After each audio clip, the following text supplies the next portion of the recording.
Bonjour et bienvenue dans un nouvel épisode de Xi, question d'un streamer ou d'un youtubeur. Aujourd'hui, nous allons répondre à une question de la youtubeuse Trixie.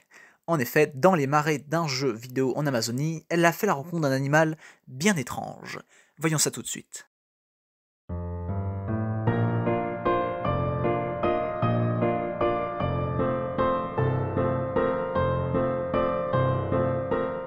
Fais gaffe, il y a des raies. Tout à l'heure, il y en a une qui m'a piqué. Des raies dans la jungle, dans une raie. Mais c'est pas une raie qui m'a tué. Les fameuses raies mentales d'eau douce.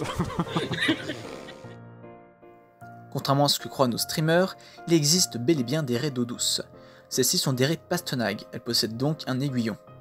On trouve parmi elles les Potamotrygonidae, une famille qui est complètement ducicole, donc inféodée aux rivières et lacs. Cette famille est vivipare, c'est-à-dire que les petits grandissent directement dans le ventre de la mère, les embryons se nourrissant alors de sécrétions de l'utérus. Ces raies peuvent être à queue longue ou à queue courte. Elles peuvent être aussi tachetées et présenter de grandes variations de couleurs. Il peut s'agir d'espèces bien connues et appréciées dans les aquariums, ou aussi d'espèces rares et récemment décrites. Parmi ces raies, on trouve les plus grandes dans le fleuve Amazon.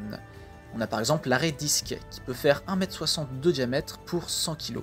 Mais il y a encore plus gros, la raie à queue courte, avec ses 1,5 m de diamètre et ses 200 kg.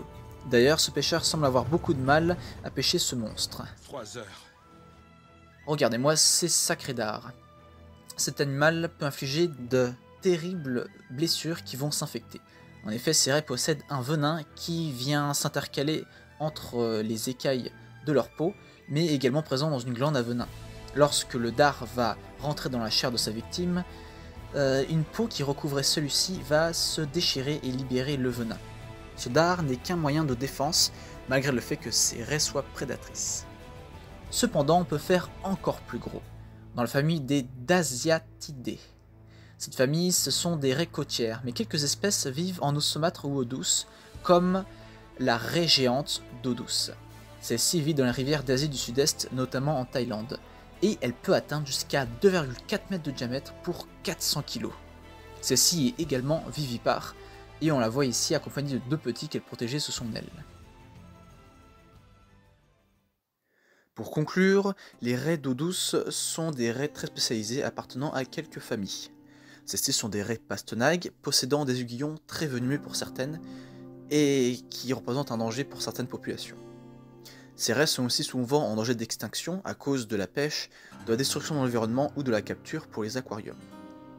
Et certaines peuvent atteindre des tailles exceptionnelles et en font parmi les plus grands poissons d'eau douce.